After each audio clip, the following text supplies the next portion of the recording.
Hi everyone, I hope you're doing well.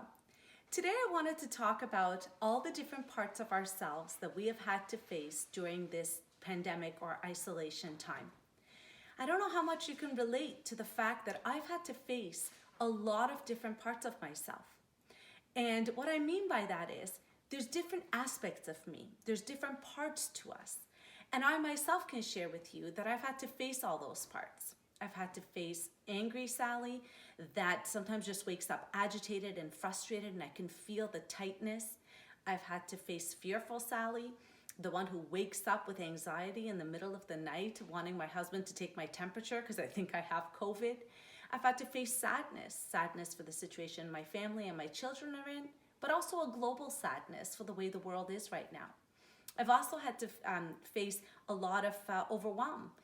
Getting back to a dental office is not easy once we're, in this uncertain time. We don't have direction. We don't know what's happening. We also don't even know what part of the re-entry into the workforce we're in. So there's a lot of unanswered questions. That brings up a lot of fear, a lot of frustration. So I wonder how many of you have taken the time to notice all these different parts of you. And so what mindfulness does and meditation does is it forces us to name them and to see them as they are. So I can tell you, I've done meditations for the past, little while. I've tried to do one every day, and no two meditations have ever been the same. Each time I face a different person. We don't all wake up the same. When they say you wake up on the wrong side of the bed, well, sometimes we do. And so by sitting quiet, I've had the challenge of facing whatever comes up. That's what happens in meditation, is you face what comes up. So sometimes I don't want my meditations to end. I could just sit there, I feel so peaceful, I hear the birds chirping, life is so good. And other times I have had to stop my guided meditation because I couldn't take it anymore. So it's normal to have these feelings. What's not normal is ignoring them, because you're going to have these emotions. So to be able to see them for what they are is a really important aspect of integrating mindfulness into our day-to-day lives. And do you remember how we said that famous quote, to name it, tame it? And so if you can name the different emotions, it really helps. As an example, the other day I was very, very angry. And I said to my husband, angry Sally is here today, and you're just going to have to find a way to deal. But I didn't put it on him to have to deal with me. It was me just verbalizing that that's who was here today. And so our moods can go up and down. And what's important is that we stay like the little boat floating above the waves. So the emotions still happen. It doesn't mean that just because we're mindful or just because we meditate, we're going to have calm emotional inners. No. Our emotions are still going to go all over the place. You get news, you think you're opening your office, you're not opening, your moods go up and down.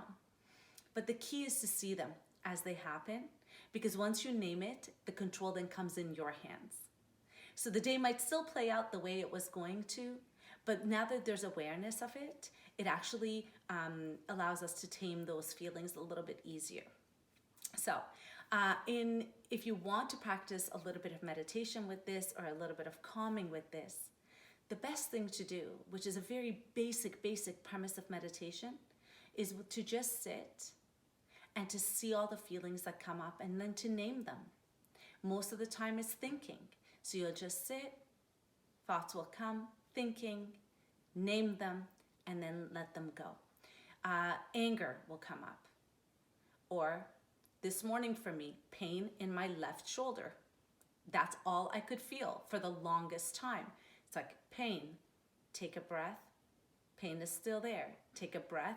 So the more we do this, what's the point? The point is to bring awareness and presence. So you're building the muscle of the brain that keeps bringing you back to what truly is.